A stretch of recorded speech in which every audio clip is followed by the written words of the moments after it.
Amaranta Ursula returned with the first angels of December, driven on a sailor's breeze, leading her husband by a silk rope tied around his neck. She appeared without warning, wearing an ivory-coloured dress, a string of pearls that reached almost to her knees, emerald and topaz rings, and with her straight hair in a smooth bun held behind her ears by swallow-tail brooches. The man whom she had married 6 months before was a thin, older Fleming with the look of a sailor about him. She had only to push open the door to the parlour to realize that her absence had been longer and more destructive than she had imagined. "Good Lord!" she shouted, more gay than alarmed. "It's obvious that there's no woman in this house." The baggage would not fit on the porch. Besides Fernanda's old trunk, which they had sent her off to school with, she had 2 upright trunks, 4 large suitcases, a bag for her parasols, 8 hat boxes, a gigantic cage with 100 canaries, and her husband's velocipede, broken down in a special case which allowed him to carry it like a cello. She did not even take a day of rest after the long trip. She put on some worn denim overalls that her husband had brought along with other automotive items, and set about on a new restoration of the house. She scattered the red ants, who had already taken possession of the porch, brought the rose bushes back to life, uprooted the weeds, and planted ferns, oregano, and begonias again in the pots along the railing. She took charge of a crew of carpenters, locksmiths, and masons, who filled in the cracks in the floor, put doors and windows back on their hinges, repaired the furniture, and whitewashed the walls inside and out, so that 3 months after her arrival, one breathed once more the atmosphere of youth and festivity that had existed during the days of the pianola. No one in the house had ever been in a better mood at all hours and under any circumstances, nor had anyone ever been readier to sing and dance and toss all items and customs from the past into the trash.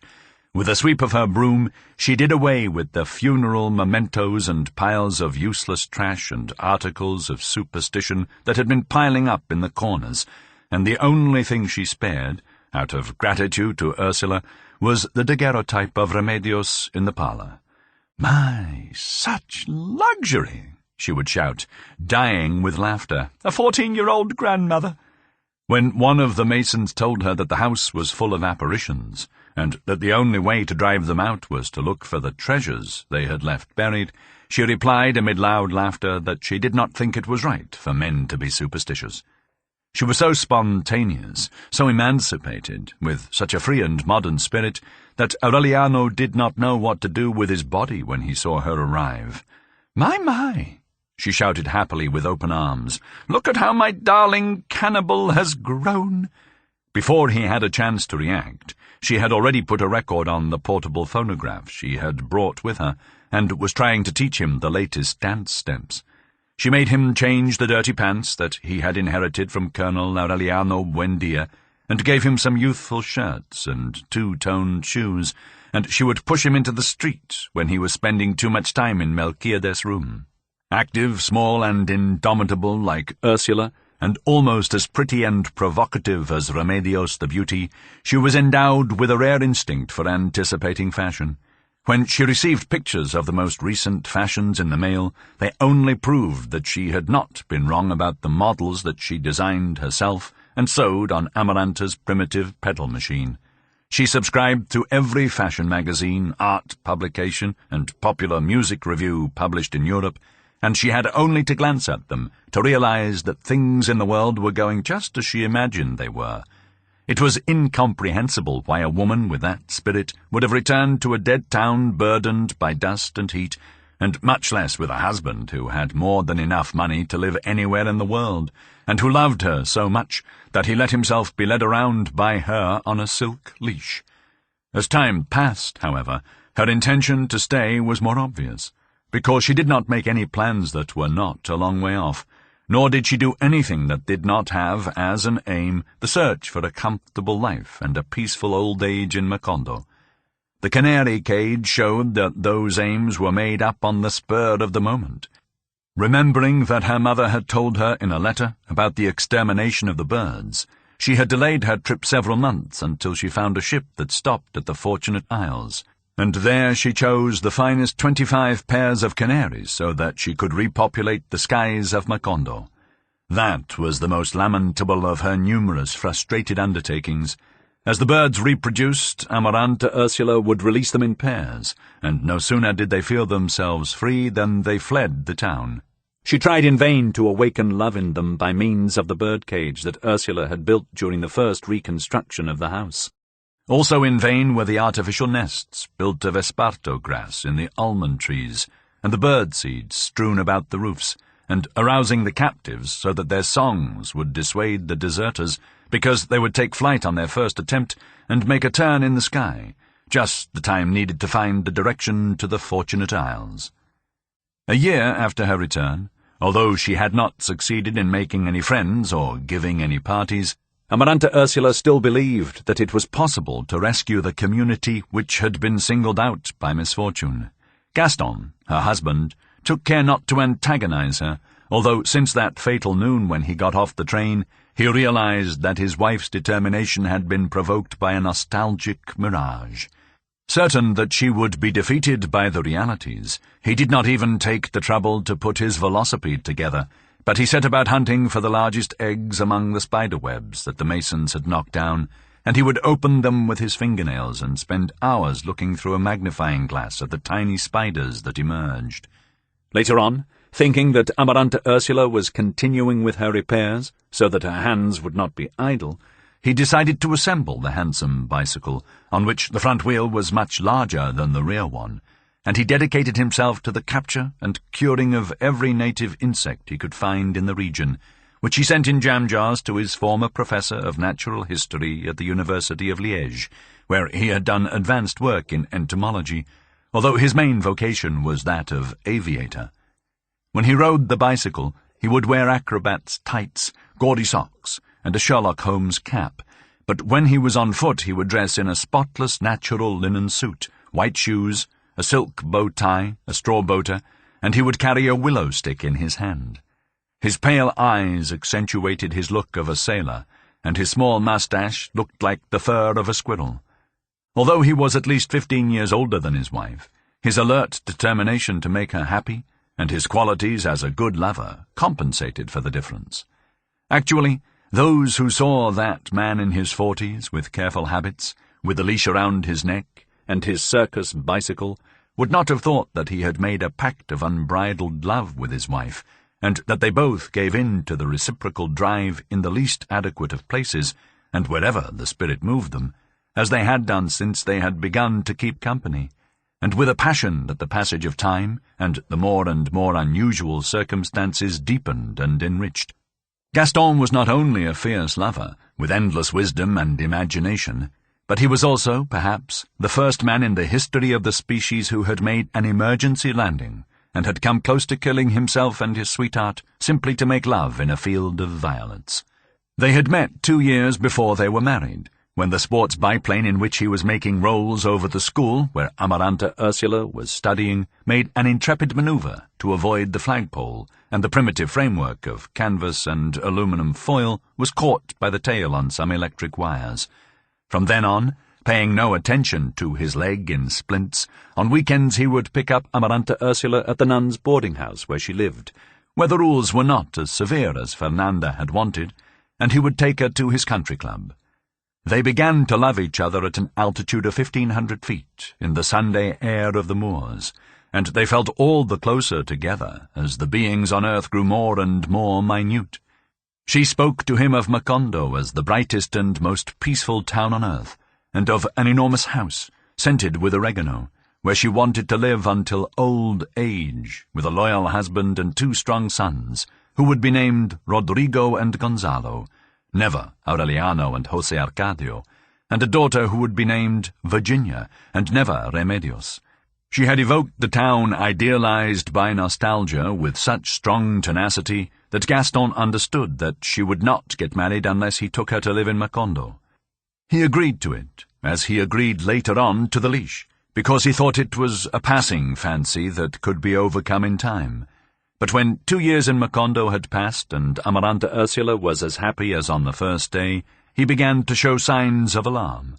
By that time he had dissected every dissectable insect in the region. He spoke Spanish like a native, and he had solved all of the crossword puzzles in the magazines that he received in the mail. He did not have the pretext of climate to hasten their return, because nature had endowed him with a colonial liver which resisted the drowsiness of siesta time and water that had vinegar worms in it. He liked the native cooking so much that once he ate 82 iguana eggs at one sitting. Amaranta Ursula, on the other hand, had brought in by train fish and shellfish in boxes of ice, canned meats and preserved fruits, which were the only things she could eat, and she still dressed in European style, and received designs by mail in spite of the fact that she had no place to go and no one to visit, and by that time her husband was not in a mood to appreciate her short skirts, her tilted felt hat, and her 7-strand necklaces. Her secret seemed to lie in the fact that she always found a way to keep busy, resolving domestic problems that she herself had created, and doing a poor job on 1,000 things which she would fix on the following day with a pernicious diligence that made one think of Fernanda and the hereditary vice of making something just to unmake it. Her festive genius was still so alive then that when she received new records she would invite Gaston to stay in the parlour until very late to practice the dance steps that her schoolmates described to her in sketches, and they would generally end up making love on the Viennese rocking chairs or on the bare floor. The only thing that she needed to be completely happy was the birth of her children, but she respected the pact she had made with her husband not to have any until they had been married for 5 years. Looking for something to fill his idle hours with, Gaston became accustomed to spending the morning in Melchiades' room with the shy Aureliano. He took pleasure in recalling with him the most hidden corners of his country, which Aureliano knew as if he had spent much time there. When Gaston asked him what he had done to obtain knowledge that was not in the encyclopedia, he received the same answer as José Arcadio: "Everything is known." In addition to Sanskrit, he had learned English and French and a little Latin and Greek. Since he went out every afternoon at that time, and Amaranta Ursula had set aside a weekly sum for him for his personal expenses, his room looked like a branch of the wise Catalonian's bookstore. He read avidly until late at night, although from the manner in which he referred to his reading, Gaston thought that he did not buy the books in order to learn, but to verify the truth of his knowledge, and that none of them interested him more than the parchments, to which he dedicated most of his time in the morning. Both Gaston and his wife would have liked to incorporate him into the family life, but Aureliano was a hermetic man, with a cloud of mystery that time was making denser. It was such an unfathomable condition that Gaston failed in his efforts to become intimate with him, and had to seek other pastimes for his idle hours. It was around that time that he conceived the idea of establishing an airmail service. It was not a new project. Actually, he had it fairly well advanced when he met Amaranta Ursula, except that it was not for Macondo but for the Belgian Congo, where his family had investments in palm oil. The marriage and the decision to spend a few months in Macondo to please his wife had obliged him to postpone it. But when he saw that Amaranta Ursula was determined to organize a commission for public improvement, and even laughed at him when he hinted at the possibility of returning, he understood that things were going to take a long time, and he re-established contact with his forgotten partners in Brussels, thinking that it was just as well to be a pioneer in the Caribbean as in Africa. While his steps were progressing, he prepared a landing field in the old enchanted region, which at that time looked like a plain of crushed flintstone, and he studied the wind direction, the geography of the coastal region, and the best routes for aerial navigation, without knowing that his diligence, so similar to that of Mr. Herbert, was filling the town with the dangerous suspicion that his plan was not to set up roots, but to plant banana trees. Enthusiastic over an idea that, after all, might justify his permanent establishment in Macondo, he took several trips to the capital of the province, met with authorities, obtained licenses, and drew up contracts for exclusive rights. In the meantime, he maintained a correspondence with his partners in Brussels, which resembled that of Fernanda with the invisible doctors, and he finally convinced them to ship the first airplane under the care of an expert mechanic, who would assemble it in the nearest port and fly it to Macondo. 1 year after his first meditations and meteorological calculations, trusting in the repeated promises of his correspondence, he had acquired the habit of strolling through the streets, looking at the sky, hanging on to the sound of the breeze, in hopes that the airplane would appear. Although she had not noticed it, the return of Amaranta Ursula had brought on a radical change in Aureliano's life. After the death of José Arcadio, he had become a regular customer at the wise Catalonian's bookstore. Also, the freedom that he enjoyed then, and the time at his disposal, awoke in him a certain curiosity about the town, which he came to know without any surprise. He went through the dusty and solitary streets, examining with scientific interest the inside of houses in ruin, the metal screens on the windows broken by rust, and the dying birds, and the inhabitants bowed down by memories. He tried to reconstruct in his imagination the annihilated splendor of the old banana company town, whose dry swimming pool was filled to the brim with rotting men's and women's shoes, and in the houses of which, destroyed by rye grass, he found the skeleton of a German shepherd dog, still tied to a ring by a steel chain, and a telephone that was ringing, until he picked it up, and an anguished and distant woman spoke in English, and he said yes, that the strike was over, that 3,000 dead people had been thrown into the sea, that the banana company had left, and that Macondo finally had peace after many years. Those wanderings led him to the prostrate red-light district, where, in other times, bundles of banknotes had been burned to liven up the revels, and which, at that time, was a maze of streets more afflicted and miserable than the others, with a few red lights still burning, and with deserted dance-halls adorned with the remnants of wreaths, where the pale, fat widows of no one, the French great-grandmothers, and the Babylonian matriarchs were still waiting beside their phonographs.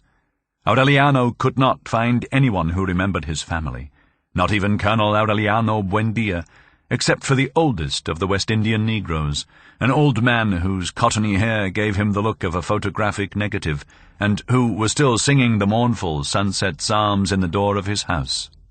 Aureliano would talk to him in the tortured papiamento that he had learned in a few weeks, and sometimes he would share his chicken-head soup, prepared by the great-granddaughter, with him. She was a large black woman with solid bones, the hips of a mare, teats like live melons, and a round and perfect head armoured with a hard surface of wiry hair, which looked like a medieval warrior's male headdress. Her name was Nigromanta. In those days, Aureliano lived off the sale of silverware, candlesticks, and other bric-a-brac from the house. When he was penniless, which was most of the time, he got people in the back of the market to give him the chicken heads that they were going to throw away, and he would take them to Nigromanta to make her soups, fortified with purslane and seasoned with mint. When the great-grandfather died, Aureliano stopped going by the house, but he would run into Nigromanta under the dark almond trees on the square, using her wild animal whistles to lure the few night owls. Many times he stayed with her, speaking in papiamento about chicken-head soup and other dainties of misery, and he would have kept right on if she had not let him know that his presence frightened off customers. Although he sometimes felt the temptation, and although Nigromanta herself might have seemed to him as the natural culmination of a shared nostalgia, he did not go to bed with her. So Aureliano was still a virgin when Amaranta Ursula returned to Macondo and gave him a sisterly embrace that left him breathless. Every time he saw her, and worse yet, when she showed him the latest dances, he felt the same spongy release in his bones that had disturbed his great-great-grandfather when Pilar Ternera made her pretexts about the cards in the granary. Trying to squelch the torment, he sank deeper into the parchments, and eluded the innocent flattery of that aunt who was poisoning his nights with a flow of tribulation. But the more he avoided her, the more the anxiety with which he waited for her stony laughter, her howls of a happy cat, and her songs of gratitude, agonizing in love at all hours and in the most unlikely parts of the house. One night, 30 feet from his bed, on the silver workbench, the couple with unhinged bellies broke the bottles and ended up making love in a pool of muriatic acid. Aureliano not only could not sleep for a single second, but he spent the next day with a fever, sobbing with rage. The first night that he waited for Nigromanta to come to the shadows of the almond trees, it seemed like an eternity. Pricked as he was by the needles of uncertainty, and clutching in his fist the peso and 50 cents that he had asked Amaranta Ursula for, not so much because he needed it, as to involve her, debase her, prostitute her in his adventure in some way. Nigromanta took him to her room, which was lighted with false candlesticks, to her folding cot with the bedding stained from bad loves, and to her body of a wild dog, hardened and without a soul, which prepared itself to dismiss him as if he were a frightened child. And suddenly it found a man whose tremendous power demanded a movement of seismic readjustment from her insides. They became lovers. Aureliano would spend his mornings deciphering parchments, and at siesta time he would go to the bedroom, when Nigromanta was waiting for him, to teach him first how to do it like earthworms, then like snails, and finally like crabs, until she had to leave him and lie in wait for vagabond loves. Several weeks passed before Aureliano discovered that around her waist she wore a small belt that seemed to be made out of a cello string, but which was as hard as steel and had no end, as if it had been born and grown with her. Almost always, between loves, they would eat naked in the bed, in the hallucinating heat and under the daytime stars that the rust had caused to shine on the zinc ceiling. It was the first time that Nigromanta had had a steady man, a bone-crusher from head to toe, as she herself said, dying with laughter, and she had even begun to get romantic illusions when Aureliano confided in her about his repressed passion for Amaranta Ursula, which he had not been able to cure with the substitution, but which was twisting him inside all the more as experience broadened the horizons of love. After that, Nigromanta continued to receive him with the same warmth as ever, but she made him pay for her services so strictly that when Aureliano had no money, she would make an addition to his bill, which was not figured in numbers but by marks that she made with her thumbnail behind the door.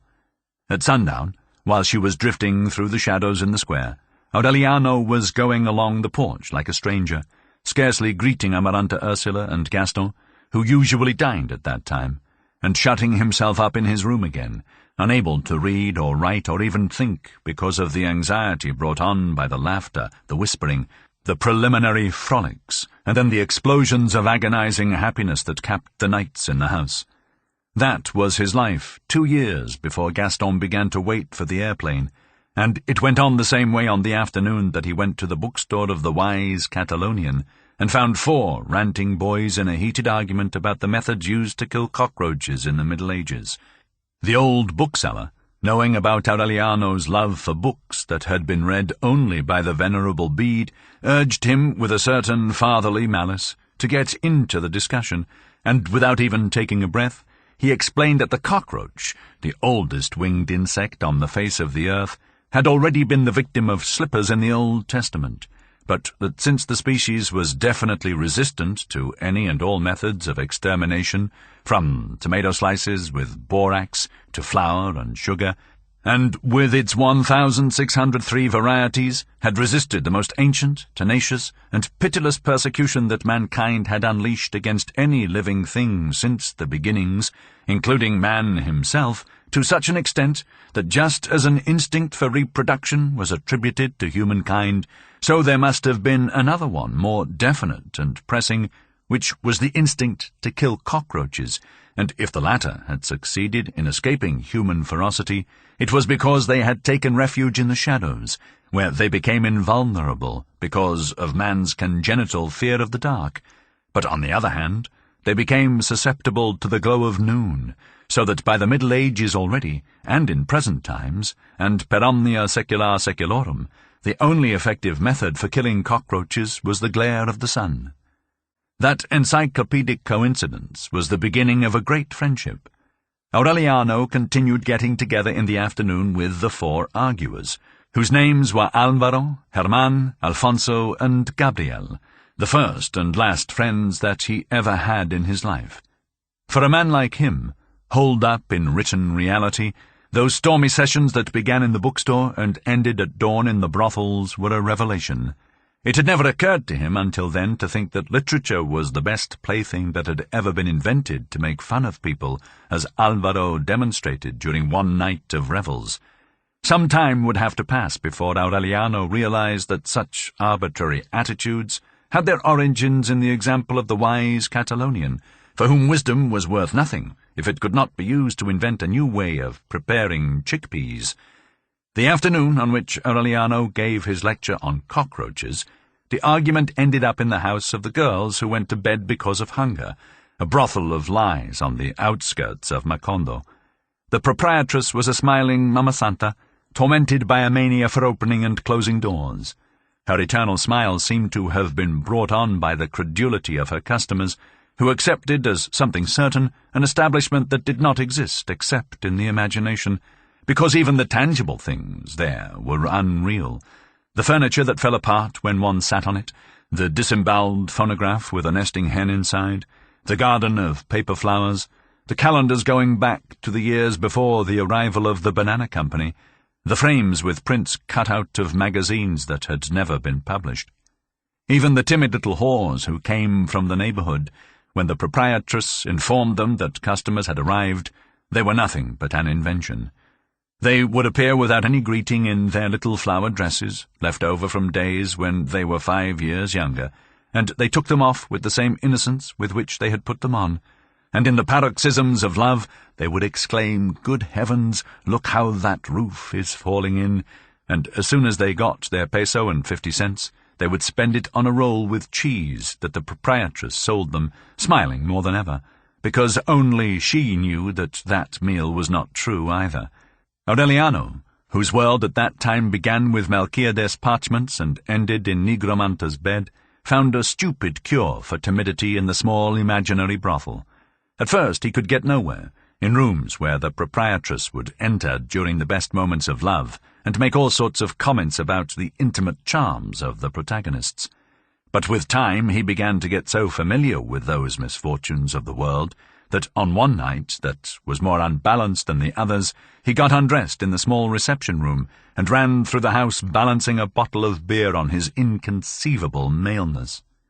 He was the one who made fashionable the extravagances that the proprietress celebrated with her eternal smile, without protesting, without believing in them, just as when Herman tried to burn the house down to show that it did not exist, and as when Alfonso wrung the neck of the parrot and threw it into the pot where the chicken stew was beginning to boil. Although Aureliano felt himself linked to the 4 friends by a common affection and a common solidarity, even to the point where he thought of them as if they were one person, he was closer to Gabriel than to the others. The link was born on the night when he casually mentioned Colonel Aureliano Buendía, and Gabriel was the only one who did not think that he was making fun of somebody. Even the proprietress, who normally did not take part in the conversations, argued with the madam's wrathful passion that Colonel Aureliano Buendía, of whom she had indeed heard speak at some time, was a figure invented by the government as a pretext for killing liberals. Gabriel, on the other hand, did not doubt the reality of Colonel Aureliano Buendía, because he had been a companion in arms and inseparable friend of his great-great-grandfather, Colonel Herineldo Márquez. Those fickle tricks of memory were even more critical when the killing of the workers was brought up. Every time that Aureliano mentioned the matter, not only the proprietress, but some people older than she, would repudiate the myth of the workers hemmed in at the station and the train with 200 cars loaded with dead people, and they would even insist that, after all, everything had been set forth in judicial documents and in primary school textbooks, that the Banana Company had never existed, so that Aureliano and Gabriel were linked by a kind of complicity based on real facts that no one believed in, and which had affected their lives to the point that both of them found themselves off course in the tide of a world that had ended and of which only the nostalgia remained. Gabriel would sleep wherever time overtook him. Aureliano put him up several times in the silver workshop, but he would spend his nights awake, disturbed by the noise of the dead people who walked through the bedrooms until dawn. Later he turned him over to Nigromanta, who took him to her well-used room when she was free, and put down his account with vertical marks behind the door in the few spaces left free by Aureliano's debts. In spite of their disordered life, the whole group tried to do something permanent at the urging of the wise Catalonian. It was he, with his experience as a former professor of classical literature and his storehouse of rare books, who got them to spend a whole night in search of the 37th dramatic situation in a town where no one had any interest any more in going beyond primary school. Fascinated by the discovery of friendship, bewildered by the enchantments of a world which had been forbidden to him by Fernanda's meanness, Aureliano abandoned the scrutiny of the parchments precisely when they were beginning to reveal themselves as predictions in coded lines of poetry. But the subsequent proof that there was time enough for everything without having to give up the brothels gave him the drive to return to Melquiades' room, having decided not to flag in his efforts until he had discovered the last keys. That was during the time that Gaston began to wait for the airplane, and Amaranta Ursula was so lonely that one morning she appeared in the room. "Hello, cannibal," she said to him. "Back in your cave again?" She was irresistible, with a dress she had designed, and one of the long shad vertebra necklaces that she herself had made. She had stopped using the leash, convinced of her husband's faithfulness, and for the first time since her return she seemed to have a moment of ease. Aureliano did not need to see her to know that she had arrived. She put her elbows on the table, so close and so helpless that Aureliano heard the deep sound of her bones, and she became interested in the parchments. Trying to overcome his disturbance, he grasped at the voice that he was losing, the life that was leaving him, the memory that was turning into a petrified polyp, and he spoke to her about the priestly destiny of Sanskrit, the scientific possibility of seeing the future, showing through in time as one sees what is written on the back of a sheet of paper through the light, the necessity of deciphering the predictions so that they would not defeat themselves, and the centuries of Nostradamus, and the destruction of Cantabria, predicted by Saint Melanus. Suddenly, without interrupting the chat, moved by an impulse that had been sleeping in him since his origins, Aureliano put his hand on hers, thinking that final decision would put an end to his doubts. She grabbed his index finger with the affectionate innocence with which she had done so in childhood, however, and she held it while he kept on answering questions. They remained like that, linked by icy index fingers that did not transmit anything in any way, until she awoke from her momentary dream and slapped her forehead with her hand. "The ants!" she exclaimed, and then she forgot about the manuscripts, went to the door with a dance step, and from there she threw Aureliano a kiss with the tips of her fingers, as she had said goodbye to her father on the afternoon when they sent her to Brussels. "You can tell me later," she said. "I forgot that today's the day to put quicklime on the ant hills." She continued going to the room occasionally when she had something to do in that part of the house, and she would stay there for a few minutes while her husband continued to scrutinize the sky. Encouraged by that change, Aureliano stayed to eat with the family at that time, as he had not done since the first months of Amaranta Ursula's return. Gaston was pleased. During the conversations after meals, which usually went on for more than an hour, he complained that his partners were deceiving him. They had informed him of the loading of the airplane on board a ship that did not arrive, and although his shipping agents insisted that it would never arrive, because it was not on the list of Caribbean ships, his partners insisted that the shipment was correct, and they even insinuated that Gaston was lying to them in his letters.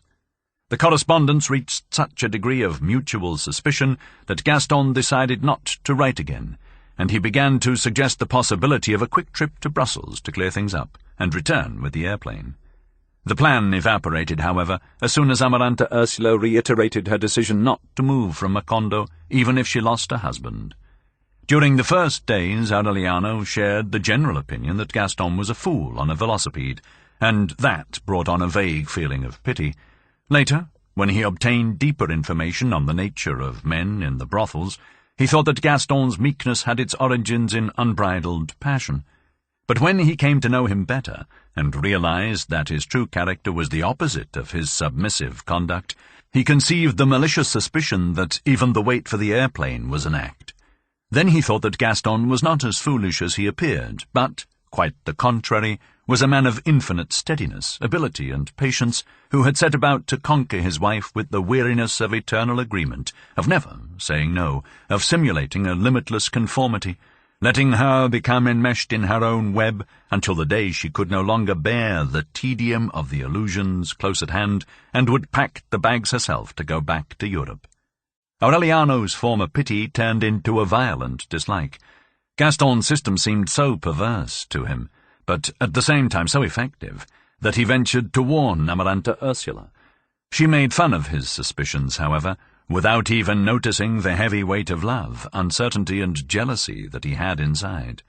It had not occurred to her that she was arousing something more than fraternal affection in Aureliano until she pricked her finger trying to open a can of peaches, and he dashed over to suck the blood out, with an avidity and a devotion that sent a chill up her spine. "Aureliano!" She laughed, disturbed. "You're too suspicious to be a good bat." Then Aureliano went all out, giving her some small orphaned kisses in the hollow of her wounded hand. He opened up the most hidden passageways of his heart and drew out an interminable and lacerated intestine, the terrible parasitic animal that had incubated in his martyrdom. He told her how he would get up at midnight to weep in loneliness and rage over the underwear that she had left to dry in the bathroom. He told her about the anxiety with which he had asked Nigromante to howl like a cat and sob "Gaston, Gaston, Gaston" in his ear, and with how much astuteness he had ransacked her vials of perfume so that he could smell it on the necks of the little girls who went to bed because of hunger. Frightened by the passion of that outburst, Amaranta Ursula was closing her fingers, contracting them like a shellfish, until her wounded hand, free of all pain and any vestige of pity, was converted into a knot of emeralds and topazes and stony and unfeeling bones. "Fool!" she said, as if she was spitting. "I'm sailing on the first ship leaving for Belgium." Álvaro had come to the wise Catalonian's bookstore one of those afternoons, proclaiming at the top of his lungs his latest discovery, a zoological brothel. It was called the Golden Child, and it was a huge open-air salon through which no less than 200 bitterns, who told the time with a deafening cackling, strolled at will.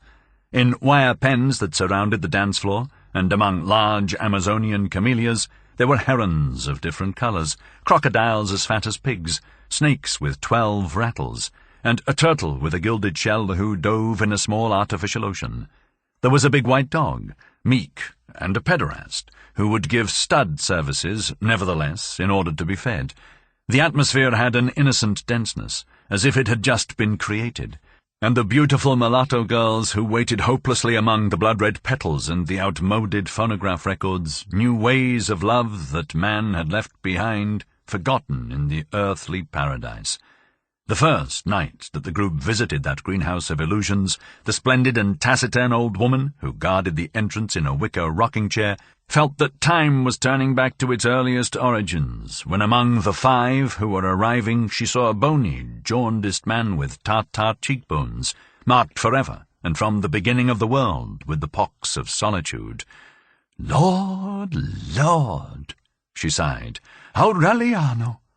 She was seeing Colonel Aureliano Buendía once more, as she had seen him in the light of a lamp, long before the wars, long before the desolation of glory and the exile of disillusionment, that remote dawn when he went to her bedroom to give the first command of his life, the command to give him love. It was Pilar Ternera. Years before, when she had reached 145 years of age, she had given up the pernicious custom of keeping track of her age, and she went on living in the static and marginal time of memories, in a future perfectly revealed and established, beyond the futures disturbed by the insidious snares and suppositions of her cards. From that night on, Aureliano took refuge in the compassionate tenderness and understanding of his unknown great-great-grandmother. Sitting in her wicker rocking-chair, she would recall the past, reconstruct the grandeur and misfortunes of the family and the splendour of Macondo, which was now erased, while Álvaro frightened the crocodiles with his noisy laughter, and Alfonso invented outlandish stories about the bitterns who had pecked out the eyes of 4 customers who misbehaved the week before, and Gabrielle was in the room of the pensive mulatto girl who did not collect in money but in letters to a smuggler boyfriend who was in prison on the other side of the Orinoco, because the border guards had caught him and had made him sit on a chamber pot that filled up with a mixture of shit and diamonds. That true brothel, with that maternal proprietress, was the world of which Aureliano had dreamed during his prolonged captivity. He felt so well, so close to perfect companionship, that he thought of no other refuge on the afternoon on which Amaranta Ursula had made his illusions crumble. He was ready to unburden himself with words, so that someone could break the knots that bound his chest. But he only managed to let out a fluid, warm and restorative weeping in Pilar Ternera's lap.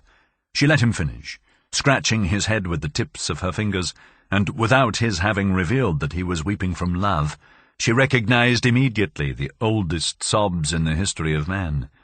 "It's all right, child," she consoled him. "Now tell me who it is." When Aureliano told her, Pilar Ternera let out a deep laugh, the old expansive laugh that ended up as a cooing of doves. There was no mystery in the heart of a Buendía that was impenetrable for her, because a century of cards and experience had taught her that the history of the family was a machine with unavoidable repetitions, a turning wheel that would have gone on spilling into eternity were it not for the progressive and irremediable wearing of the axle. "Don't you worry," she said, smiling, "wherever she is right now. She's waiting for you." It was 4:30 in the afternoon when Amaranta Ursula came out of her bath. Aureliano saw her go by his room with a robe of soft folds and a towel wrapped around her head like a turban. He followed her almost on tiptoes, stumbling from drunkenness, and he went into the nuptial bedroom just as she opened the robe and closed it again in fright. He made a silent signal toward the next room, where the door was half open, and where Aureliano knew that Gaston was beginning to write a letter. "Go away," she said voicelessly. Aureliano smiled, picked her up by the waist with both hands like a pot of begonias, and dropped her on her back on the bed. With a brutal tug he pulled off her bathrobe before she had time to resist, and he loomed over an abyss of newly washed nudity, whose skin color, lines of fuzz, and hidden moles had all been imagined in the shadows of the other rooms. Amaranta Ursula defended herself sincerely with the astuteness of a wise woman, weaseling her slippery, flexible, and fragrant weasel's body as she tried to knee him in the kidneys and scorpion his face with her nails, but without either of them giving a gasp that might not have been taken for the breathing of a person watching the meager April sunset through the open window. It was a fierce fight, a battle to the death, but it seemed to be without violence because it consisted of distorted attacks and ghostly evasions, slow, cautious, solemn, so that during it all there was time for the petunias to bloom and for Gaston to forget about his aviator's dreams in the next room, as if they were two enemy lovers seeking reconciliation at the bottom of an aquarium.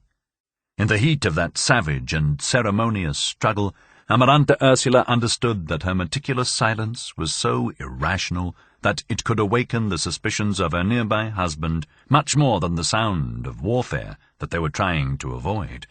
Then she began to laugh with her lips tight together, without giving up the fight, but defending herself with false bites and de-weaseling her body little by little, until they both were conscious of being adversaries and accomplices at the same time, and the affray degenerated into a conventional gambol, and the attacks became caresses. Suddenly, almost playfully, like one more bit of mischief, Amaranta Ursula dropped her defence, and when she tried to recover, frightened by what she herself had made possible, it was too late. A great commotion immobilized her in her centre of gravity, planted her in her place, and her defensive will was demolished by the irresistible anxiety to discover what the orange whistles and the invisible globes on the other side of death were like. She barely had time to reach out her hand and grope for the towel to put a gag between her teeth, so that she would not let out the cat howls that were already tearing at her insides.